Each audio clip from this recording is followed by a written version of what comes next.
बिस्मिल्लाहिर्रहमानिर्रहीम। आज तक के मुअज़्ज़ज़ नाज़रीन अस्सलाम वालेकुम।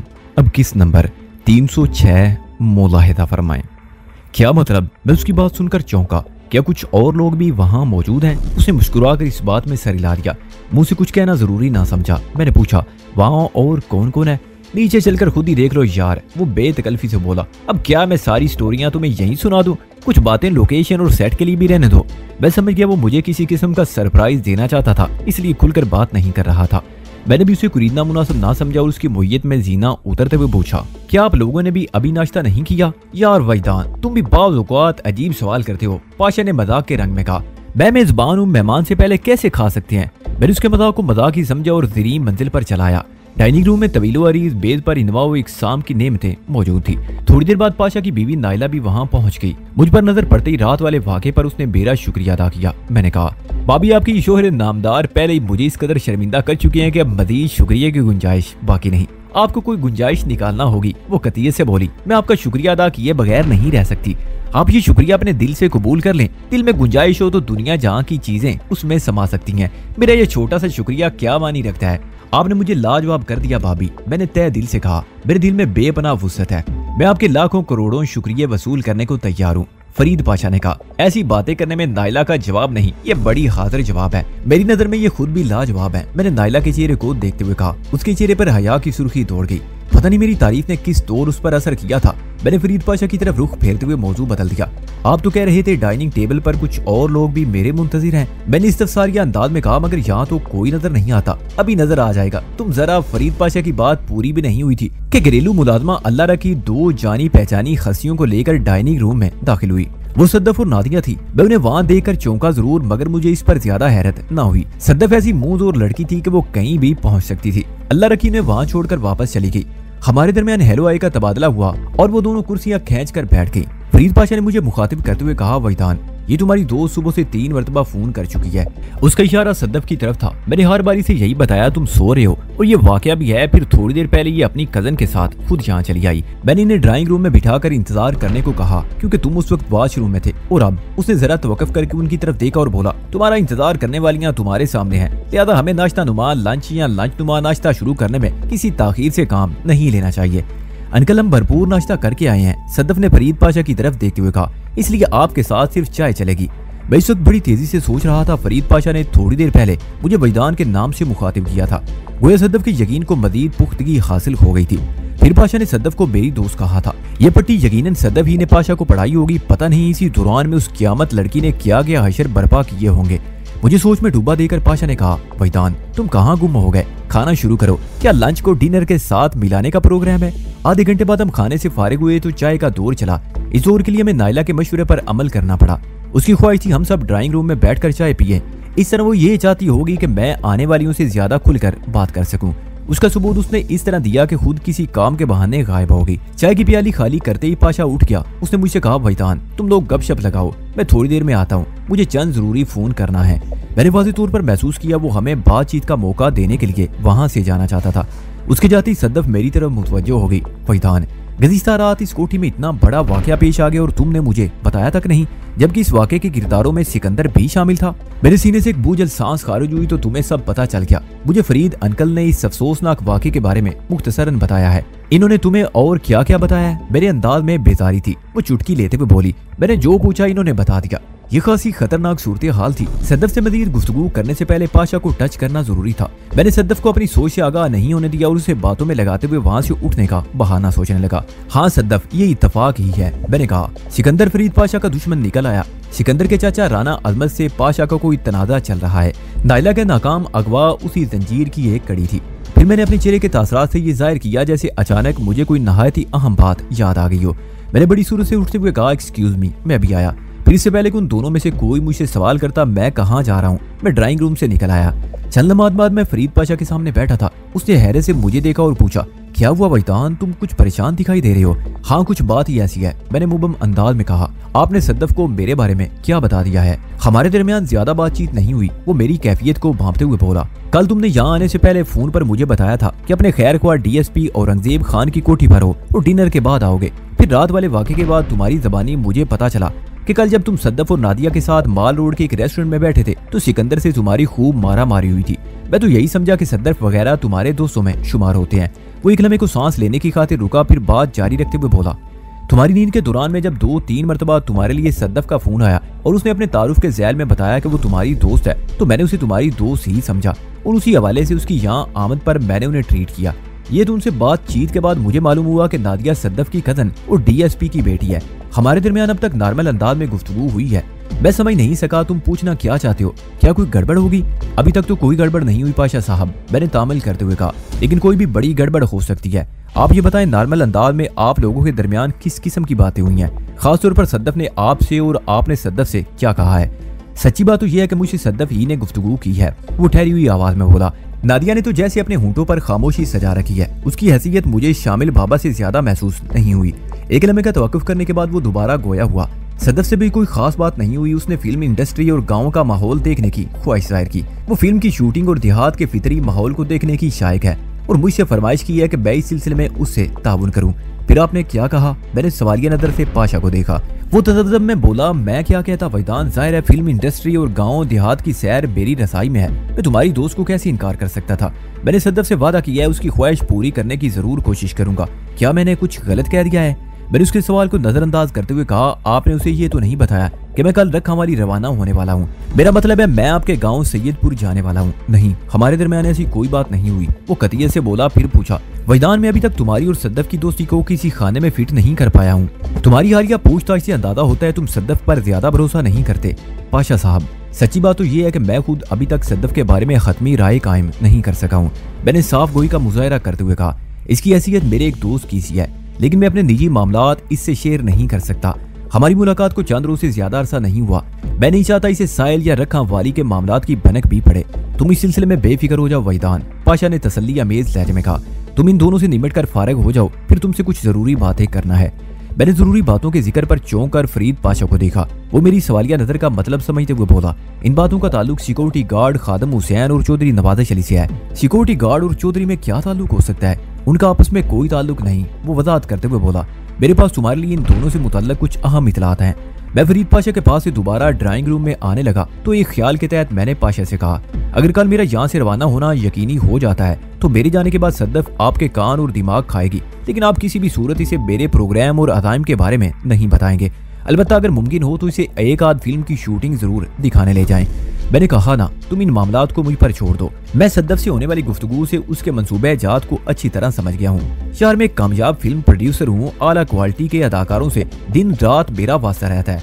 मैंने फनकारों के कौन कौन से रंग ढंग नहीं देखे। तरह तरह की कहानियां और उन कहानियों में आने वाले पेचीदा पोशीदा मोड़ों पर मेरी निगाह रहती है।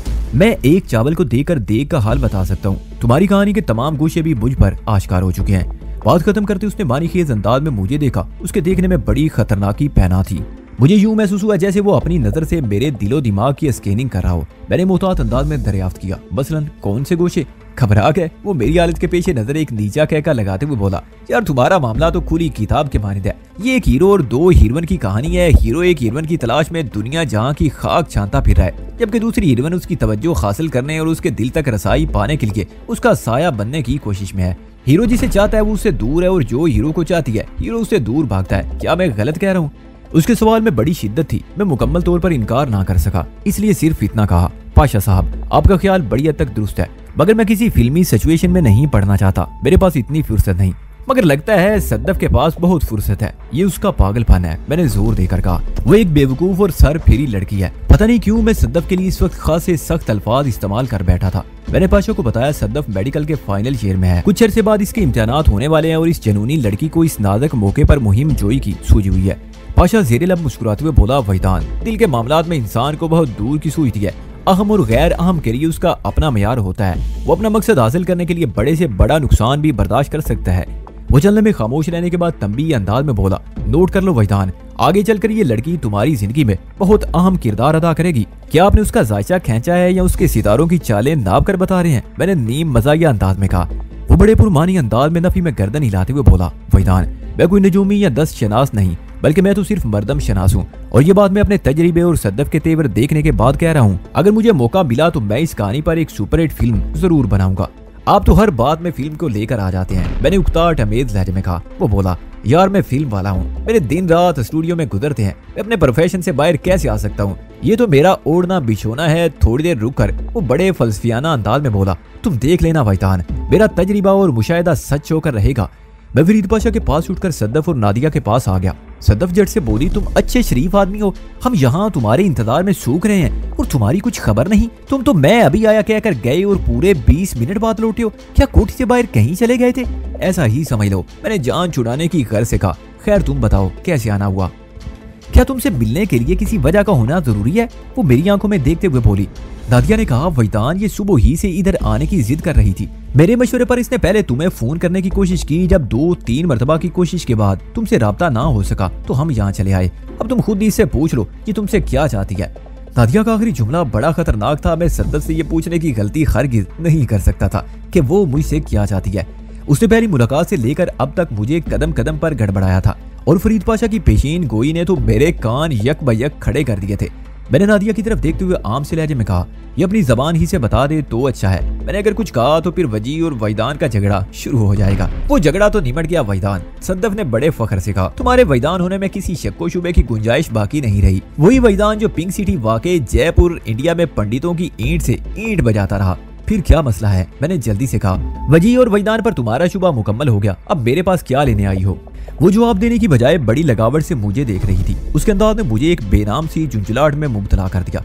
नादिया ने उसकी वकालत करते हुए कहा, वैदान बात दरअसल ये है कि जब से सद्दफ ने फरीद अंकल के बारे में सुना है उसे एक जिद सी हो गई है और तुम तो जानते हो ये कितनी जिद्दी है। मैंने हैरत अमेज नजर से सद्दफ को देखा। किस किस्म की जिद? वो अब भी खामोश रही। नादिया ने कहा, इस बात की जिद कि ये फिल्म की शूटिंग और खालिस देहाती माहौल देखे बगैर वापस कराची नहीं जाएगी। ये तो कोई ऐसी बात नहीं जिसके लिए इतनी बेताबी का मुजाहरा किया जाए। मैंने सरसरी अंदाज में कहा, मैं फरीद साहब से सिफारिश करूंगा, वो इसे किसी सेट पर ले जाकर फिल्म की शूटिंग दिखा देंगे। इसी तरह इनके गाँव जाने का प्रोग्राम भी बनाया जा सकता है। सद्दफ बड़ी बकारी और खामोशी से मुझे तकती रही। इस मर्तबा नादिया ने बोलने में कुछ ताखीर की तो सद्दफ को लब कुशाई करना पड़ी। वैदान, मैंने तो फिल्म की शूटिंग और देहाती माहौल देखने का इरादा तुम्हारी वजह से बांधा था। अब तुम क्या बेरुखी का मुजाहरा कर रहे हो? तुमने तो कहा था तुम इसी मकसद के लिए लाहौर फरीद अंकल के पास आए हो। मैंने गलत नहीं कहा था, मैंने कदरे सख्त लहजे में कहा। वो बोली, अगर वाकई तुमने गलत बयानी से काम नहीं लिया तो फिर हम अपने ये दोनों शौक पूरे करने के लिए कोई मुश्तरका प्रोग्राम बना सकते हैं। वो एक लम्हे का तवक्कुफ करके शिकायती नजर से मुझे देखते हुए कहने लगी, मगर तुम्हारी बातों से कुछ और अंदाजा हो रहा है, जैसे तुम मुझे दूध की मक्खी समझ रहे हो और फरीद अंकल से सिफारिश करके मुझसे जान छुड़ाना चाहते हो। तुम मेरे साथ कहीं जाना नहीं चाहते? मैंने उसकी शरारत अमेज बल्कि शर अंगेज बातों को तहम्मुल से सुना और नहायत ही ठहरे हुए लहजे में कहा, देखो सद्दफ, मैं तुम्हें दूध की मक्खी समझता हूँ और ना ही कबाब में हड्डी। बात दरअसल ये है कि मैं तुम्हारे साथ क्या किसी के साथ भी कोई मुश्तरका प्रोग्राम नहीं बना सकता। मुझे अपने बारे में कुछ पता नहीं होता। मेरे शामो शहर कब और कहाँ किसके साथ बीतेंगे। तुम ख्वाह मुखा की जिद से बात आ जाओ। अगर तुम वाकई किसी फिल्म की शूटिंग देखना चाहती हो या किसी देहात में जाकर फितरी माहौल का नजारा करना चाहती हो तो मैं इसका बंदोबस्त कर सकता हूँ। बोलो क्या कहती हो? उसने मुझे गहरी और वालियाना नजर से देखा, जैसे कह रही हो छोड़ूंगी नहीं। फिर जबान से शिकस्त खुर्दगी की अदाकारी करते हुए बोली, ठीक है वैदान, तुम मेरी इन 2 ख्वाहिशात की तकमील के लिए फरीद अंकल से सिफारिश कर दो। मैं इस सिलसिले में तुम्हें तंग नहीं करूंगी। अलबत्ता उसने रुककर बड़ी मानी खेज नजर से मुझे देखा। मैं समझ गया वो किसी खास किस्म की अय्यारी के लिए पर तोड़ रही है। थोड़े तवक्कुफ के बाद उसने अपनी बात मुकम्मल करते हुए कहा, अलबत्ता एक मामले में तुम्हें मुझसे ताउन करना होगा। शख्सी ताउन। शख्सी ताउन? मैंने चौंक कर उसे देखा। ये किस किस्म का ताउन होता है? उसने कहा, शख्सी ताउन से मेरी मुराद जाती ताउन। मैं एक मामले में तुमसे जाती तौर पर मदद चाहती हूँ। तुम्हारी इन्वॉल्वमेंट के बगैर वो मसला हल नहीं होगा। तुम्हें ऐसा कौन सा मसला दरपेश है? मैंने उलझन ज़दा अंदाज में दरियाफ्त किया। वो बोली, मैं तुमसे कुंग फू की कुछ टेक्निक सीखना चाहती हूँ। तुम खुद ही बताओ, गहरी इन्वॉल्वमेंट के बगैर ये मुमकिन है? तुम ठीक कह रही हो। मैंने एक गहरी सांस लेते हुए ताइदी अंदाज में कहा, अभी तो मैंने खूब सेर होकर खाना खा लिया है, लिहाजा किसी किस्म की एक्सरसाइज या मशक करना मुनासिब नहीं। ऐसा करो, तुम शाम में आ जाओ। तुम जो सीखना चाहोगी मैं तुम्हें ब्रीफ कर दूंगा। और कोई बात? वो कुछ सोचते हुए बोली, ऐसा क्यों ना करें कि तुम हमारी तरफ आ जाओ। मामू के घर के नजदीक एक खूबसूरत पार्क है। मैं जब भी लाहौर आती हूँ जॉगिंग और वॉकिंग के लिए उस पार्क जरूर जाती हूँ। रेस कोर्स पार्क का नजारा तुम्हारे लिए यादगार साबित होगा। मैंने जान छुड़ाने के लिए कह दिया, ठीक है, मैं शाम में फोन करके तुम्हें अपने प्रोग्राम से आगाह कर दूंगा। अगर कोई और मसरूफियत ना हुई तो हम पार्क में मिलेंगे। थोड़ी देर बाद वो रुखसत हो गई। मैं उठकर फरीद पाशा के पास आ गया। हमारे दरमियान थोड़ी सी गुफ्तगू सद्दफ के बारे में हुई। फिर मैंने पाशा को याद दिलाया कि वो मुझे चंद अहम बातें बताने वाला था। उसने दोनों हाथ मलते हुए कहा, हाँ यार, पहली बात तो मैं तुम्हें खादिम हुसैन के बारे में बताना चाहता हूँ। मैंने इस सिलसिले में एक अहम फैसला किया है। मैं कोई सवाल किए बगैर इस अफसारिया नजर से उसे देखता रहा। वो कुछ सोचते हुए बोला, मैं तुम्हारी बात से इत्तफाक करता हूँ, खादिम हुसैन मेरे दुश्मनों के साथ मिला हुआ है। मैंने गुज़िश्ता रात के वाक़े पर बहुत गौर किया है। तुम्हारा कहना बिल्कुल दुरुस्त है। आज मैं उसकी छुट्टी कर रहा हूँ।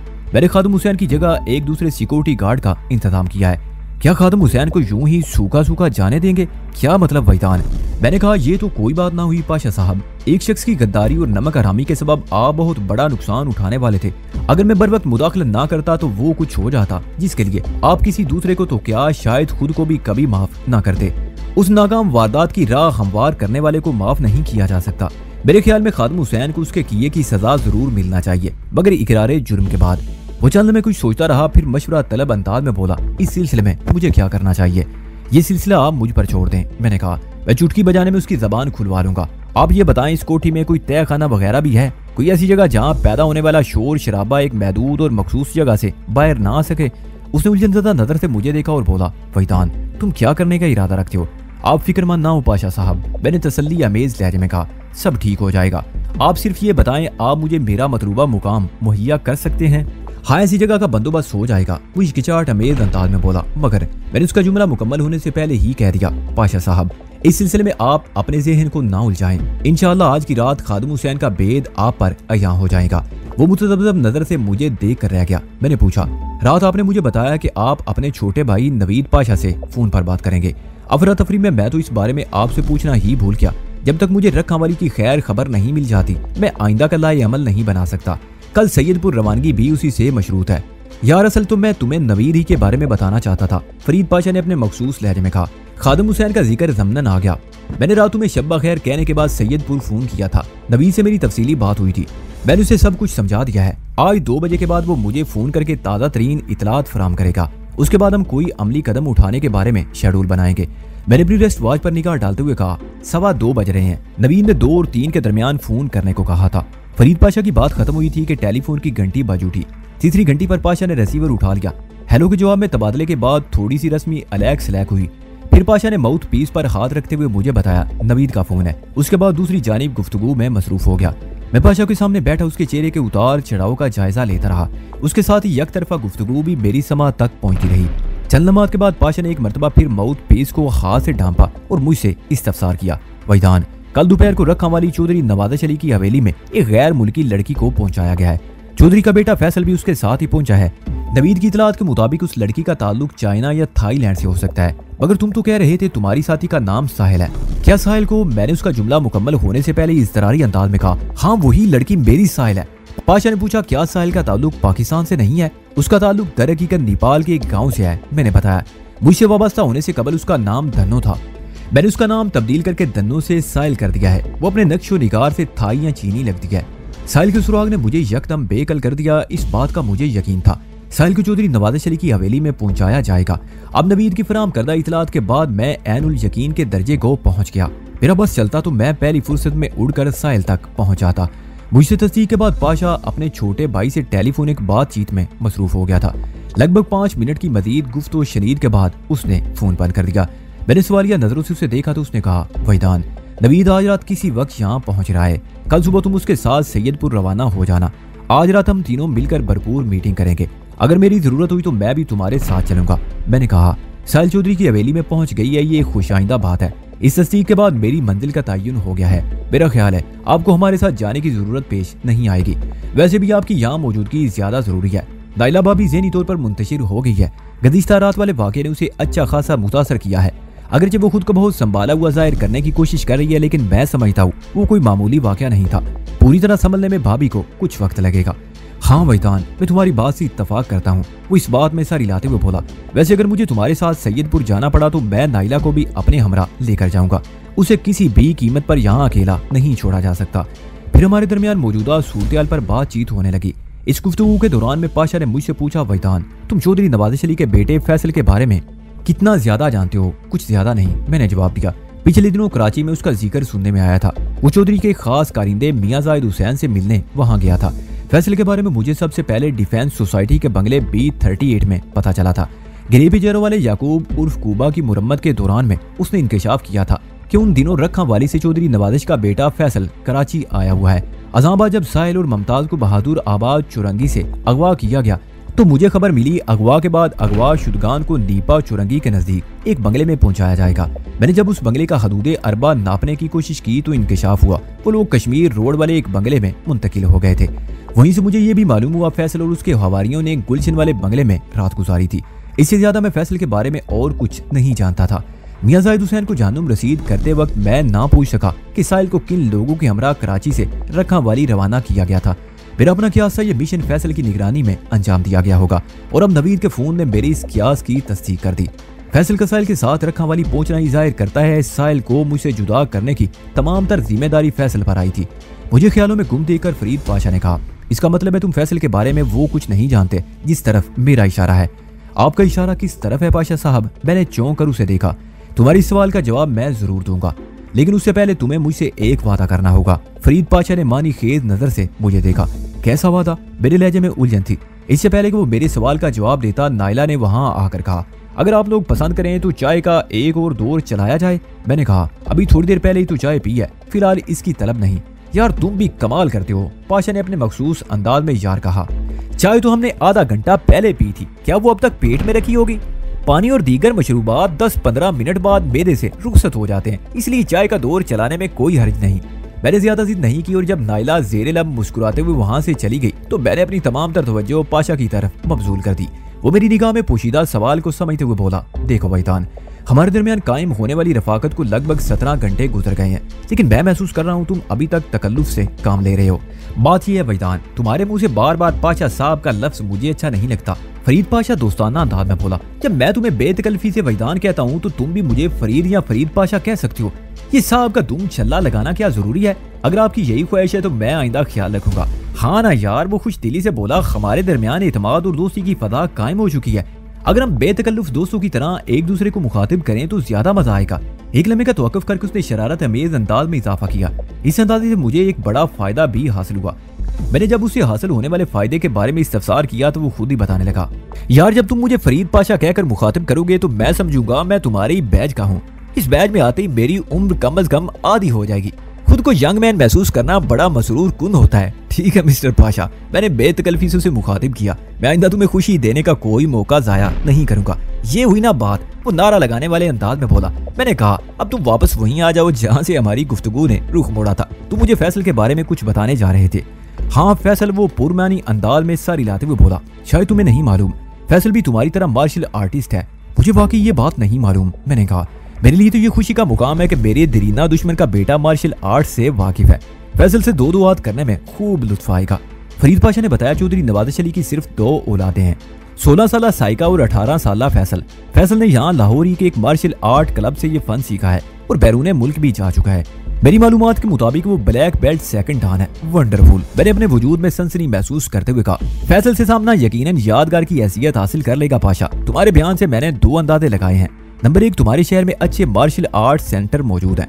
नंबर 2, चौधरी नवाज़िश अली का नेटवर्क यहाँ भी खासा फाल है। बात खत्म करते ही मुझे एहसास हो गया पाशा के सामने नेटवर्क का जिक्र करना मुनासिब नहीं था। अभी तक हमारे दरमियान चौधरी नवाज़िश अली की स्मगलिंग ज़ेरे बहस नहीं आई थी।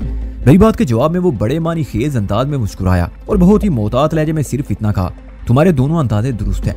हमारे दरमियान मजीद थोड़ी देर तक ताज़ा तरीन हालात पर तबादला ख्याल खोता रहा। फिर पाशा ने मुझसे कहा, मैं आज रात भी स्टूडियो नहीं जा सकूंगा, इसलिए बिखरे हुए काम का कोई बंदोबस्त करना होगा ताकि सेट पर मौजूद फिल्मों की शूटिंग मुतासर ना हो। इसलिए मैं तुमसे 2-3 घंटे की रुखसत चाहूंगा। फिर उसने रुककर मुझसे पूछा, तुम्हारा क्या प्रोग्राम है वैदान? मैंने एक लम्हा सोचने के बाद कहा, मैं थोड़ी देर मजीद सोचना चाहता हूँ। अगरचे मैं एक भरपूर नींद ले चुका हूँ, मगर अभी कसर बाकी है। पता नहीं फिर कब सोने का मौका मिले। अच्छी बात है, तुम बालाई मंजिल वाले बेडरूम में आराम करो, पाशा ने कहा। जब तक मैं टेलीफोनिक राब्ते पर अपने काम निपटाता हूँ, तुम्हें अगर किसी चीज की जरूरत महसूस हो तो बिला तरद्दुद और बिला तकल्लुफ कोठी के मुलाजमीन को हुक्म दे देना। मैं पाशा के पास से उठकर ऊपरी ख्वाबगाह में आ गया। मैं आमतौर पर दिन में सोने का आदी नहीं हूँ। पाशा से मैंने सोने की बात इसलिए की थी कि कोई मुझे डिस्टर्ब ना करे। मैं तेजी से बदलते हुए हालात पर गौर करना चाहता था। फरीद पाशा और नवीद पाशा का ताउन अपनी जगह, लेकिन मुझे अपने लिए एक लाइन ऑफ एक्शन तैयार करना थी जो सिर्फ और सिर्फ मुझ तक महदूद रहती।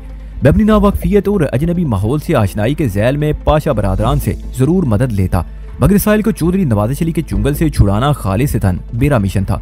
मैं इस प्रोजेक्ट में किसी और का हिस्सा शामिल नहीं करना चाहता था और मुझे अपने जोरे बाजू पर कामिल भरोसा था। मैंने बेडरूम में दाखिल होने के बाद दरवाजा अंदर से बंद किया। फिर जैसे ही पलटा, बेडरूम पर अदाओं की देवी डार्लिंग को विराजमान पाया। जब मैंने कमरे में कदम रखा तो वो वहां मौजूद नहीं थी, या थी तो किसी ऐसे जाविये में थी कि मेरी नजर उस तक रसाई हासिल न कर सकी। बहरहाल मुझसे निगाह मिलते ही वो मखसूस अंदाज में मुस्कुराई और म्याऊं की आवाज निकालते ही एक लंबी जंप के साथ बेड से नीचे उतर आई। मैंने दानिस्ता उसे नजरअंदाज किया और बेड के बजाय टेबल चेयर की जानिब कदम बढ़ा दिए। वो समझी मैं उसे दबोचने के लिए आगे बढ़ाऊं। वो अटकेलियों के अंदाज में उछल कूद मचाते हुए मुझसे दूर चली गई। मैंने आराम से कुर्सी पर खुद को गिराया और नीम दराज होकर आंखें बंद कर ली। बंद आंखों के पीछे साहिल का चेहरा रोशन हो गया। इस वक्त साहिल के चेहरे से वाकई एक नूर सा फूट रहा था। मुझे अच्छी तरह याद है, मैंने इस शिद्दत से किसी को नहीं चाहा होगा जितना मैं साहिल के लिए बेकरार था। वो मेरी रगे जान की हैसियत इख्तियार कर चुकी थी और इस नाजुक तरीन रग पर एक खून आशाम इफरीत चौधरी नवाज़त अली ने अपने नुकीले दांत काट रखे थे। मुझे उन सफाक दांतों को तोड़ना था, उन्हें जड़ से उखाड़ना था और अपनी साहिल को रिहाई दिलाना थी। साहिल की रिहाई में मेरी बका थी। पता नहीं क्यों मैं नहीं जानता था क्यों साहिल के बगैर मुझे जिंदगी का तसव्वुर महाल और अधूरा लगता था। हर इंसान अपनी तकमील चाहता है, मैं भी साहिल के बगैर मुकम्मल नहीं हो सकता था। वो मुझे इतनी शिद्दत से याद आ रही थी कि दिल की नाजुक रगें टूटती हुई महसूस हुई। चौधरी नवाज़त बहुत ही काया और दुश्मन कमीना साबित हो रहा था। मैंने उसे जितना खबीस एस्टीमेट किया था वो 1000 गुना उससे बढ़कर था। पाकिस्तान में आमद के बाद मुझे उसकी ताकत और इख्तियार का सही तौर पर अंदाजा हो रहा था। वैसे तो उसने सिंगापुर और थाईलैंड में मुझे सुकून का सांस नहीं लेने दिया था। खुद दरपरदा रहकर अपने मोहरों की मदद से उसने मेरी जिंदगी को मुश्किल से मुश्किल तर बनाने की कोशिश की थी और मैंने हमेशा बड़ी चाबकदस्ती से उसके मोहरों को पीटा था। मगर मेरे पाकिस्तान आने के बाद वो अचानक हद से ज्यादा गर्म हो गया था। ताम यहाँ भी मैंने उसे इतनी चोटें दी थी कि उसे जख्म चाटने के सिवा कोई काम नहीं रह गया था। खासतौर पर मियां जाहिद हुसैन का हशर किसी इबरत निगाह से कम नहीं था। मैंने ये बात खास तौर पर महसूस की कि पाकिस्तान में मेरी आमद के बाद उसकी यही कोशिश रही कि मैं उस तक ना पहुंच सकूं। वो मेरे मिशन की राह में रुकावटें डालता रहा और मैं एक एक करके उन रुकावटों को साफ करते हुए उसके करीब पहुंच चुका था। चौधरी के इस तरद अमल यहाँ पॉलिसी से ये बात वाज़ेह हो गई थी कि वो मुझसे खौफजदा है, बेहद खौफजदा। एक तरफ वो मुझे खुद से दूर रखना चाहता था और दूसरी जानिब उसे उस दफीने की भी तलाश थी जिसकी कुंजी मेरे पास थी। वो दफीना तो अब उसके हाथ आने वाला नहीं था।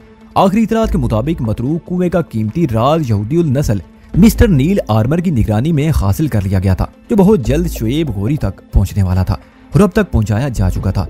उस खजाने का एक हिस्सादार मैं भी था। ये हिस्सा मुझे एक ऐसे शख्स से वसूल करना था जो दोस्ती की आड़ में दुश्मनी का माहिर था।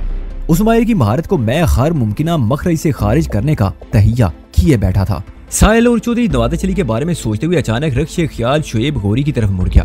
उसके साथ ही मुझे आस्तीन के उस सांप की कारफरमाइयां याद आने लगी। शुएब का चेहरा मेरी नज़र में जिस कदर मकरूह शक्ल इख्तियार कर चुका था, उसके बाद उसके साथ जितना भी सफाक सलूक किया जाता कम था। वो सिर्फ मेरा ही नहीं, इस कौम, इस मुल्क और इस सरजमीन का भी मुजरिम था। ऐसे मुजरिमों का बड़ा भयानक अंजाम होना चाहिए था। अचानक मुझे यूं महसूस हुआ जैसे कोई मुझ पर निगाह गाड़े बैठा हो। मैंने बेइख्तियार आंखें खोल दी। कमरे में कोई भी नहीं था, हत्ता कि डार्लिंग भी मुझे कहीं नजर न आई। मैं अपने इस अछूते एहसास को नजरअंदाज नहीं कर सकता था। जी के एडवांस मशकों ने मेरे बातनी आवाज को बड़ी तेजी से बेदार करना शुरू कर दिया था और आए रोज मुझे नित नए तजर्बात हो रहे थे, मगर इन तजर्बात को रकम करने की मुझे मोहलत नहीं मिल रही थी। जिंदगी इस कदर मसरूफ होकर रह गई थी कि अपने बारे में सोचने के लिए भी बड़ी मुश्किल से फुर्सत मिलती थी। दोबारा मुझे वही एहसास हुआ तो मैं कुर्सी से उठकर खड़ा हो गया। उसी लम्हे मुझे अपने अकम में किसी गड़बड़ का एहसास हुआ। उस जानिब दीवार में एक खिड़की बनी हुई थी जिस पर दबीज पर्दे खींचे हुए थे। पहले मैं यही समझा कि डार्लिंग मुझे छेड़ने के लिए किसी कार्रवाई में मसरूफ है, लेकिन दूसरे लम्हे मुझे अपना ख्याल तब्दील करना पड़ा। मैंने उस पर्दादार खिड़की के पीछे कदमों की चाप सुनी। कोई वहां से हट रहा था, दूर जा रहा था। वो इंसानी कदमों की चाप थी, लिहाजा उस आवाज को डार्लिंग के खाते में नहीं डाला जा सकता था। मेरा एहसास गलत नहीं हो सकता था। जिस दौरान में मैं आंखें बंद किए कुर्सी पर बैठा रहा, कोई खिड़की के पीछे छुपकर मुझे देखता रहा। मैं खिड़की के नजदीक आया तो इस बात की तस्दीक हो गई। खिड़की के कोने से जरा सा पर्दा सिरका हुआ था जो पहली नजर में देखने में नजर नहीं आया था, और वो पर्दा दानिस्ता सिरकाया गया था ताकि कमरे के अंदर मुझे वाच किया जा सके, और ये हरकत किसी बैरूनी शख्स की नहीं हो सकती थी। इस आखिरी ख्याल ने मुझे रेड अलर्ट कर दिया। मैं तेजी से सोचते हुए दरवाजे के पास आ गया। बोल्ट को मैंने आवाज पैदा किए बगैर गिराया और बाइसगी से दरवाजा खोलकर बाहर झांका। वहां कोई भी नहीं था। दरवाजे में खड़े होकर खिड़की का वो बैरूनी हिस्सा नजर आया जहां चलने में पहले मैंने गड़बड़ महसूस की, मगर अब वहां किसी गड़बड़ तो क्या, गड़बड़ करने वाले के भी आसार मौजूद नहीं थे। मैं दरवाजा बंद करके बेडरूम में टहलने लगा और टहलते टहलते सोचने लगा मेरी खुफिया निगरानी की जरूरत किससे पेश आ सकती है। फरीद पाशा और उसकी बीवी नाइला को मैंने फौरन ज़हन से झटक दिया। उन दोनों से इस किस्म की हरकत की कोई तवक्को नहीं की जा सकती। उसके बाद घरेलू मुलाजमीन की तरफ ध्यान जाता था जिसके बारे में सोचते हुए मैं सिक्योरिटी गार्ड खादम हुसैन पर अटक कर रह गया। गुज़िश्ता रात होने वाले वाक़े के बाद खादिम हुसैन हिट लिस्ट पर था और आने वाली रात में उसका तिया पांचा होने वाला था। मैं खादिम हुसैन पर तवज्जो मरकूज रखते हुए बेडरूम की जानिब खुलने वाली खिड़की के पास आ गया। इस खिड़की से कोठी का सामने वाला हिस्सा दूर तक नजर आता था। मैंने जरा सा पर्दा हटाया और कोठी के दाखिली दरवाजे पर नजर डाली। मेरी सोच में चूंकि खादिम हुसैन था इसलिए गैर इरादी तौर पर उसे देख रहा था। गार्ड रूम खाली था। मैं मोहताज नजर से गिरदो पेश का जायजा लेने लगा और जल्दी मेरी मुराद बर आई। मैंने सिक्योरिटी गार्ड को कोठी के गेट पर नमूदार होते देखा। वो यकीनन कोठी के अंदर से आया था। मुस्तकिल तौर पर गेट पर मुतय्यन रहना उसके फराइज में शामिल था। वो गेट को छोड़कर अगर बिन बुलाए कहीं गया था तो ये बात उसके ज़हनी फतूर की निशानदेही करती थी। फिर जल्दी इस फतूर की तस्दीक भी हो गई। सिक्योरिटी गार्ड ने गेट से मुल्क अपने छोटे से कमरे में दाखिल होने के बाद चौकन्ना नजर से बालाई मंजिल की जानिब देखा। मुझे यूं लगा जैसे वो बराह रास्त मुझे देख रहा हो। मैं पर्दे की ओट में था इसलिए उसकी नजर मुझ तक रसाई हासिल नहीं कर सकती थी। अलबत्ता मैं बड़ी वजाहत के साथ उसके चेहरे के तासरात का जायजा ले रहा था। उसके चेहरे पर मुझे तरद्दुद और उलझन के आसार दिखाई दे रहे थे। 2-3 मरतबा उसने मुझे मशकूक अंदाज में देखा, फिर निगाह हटा ली।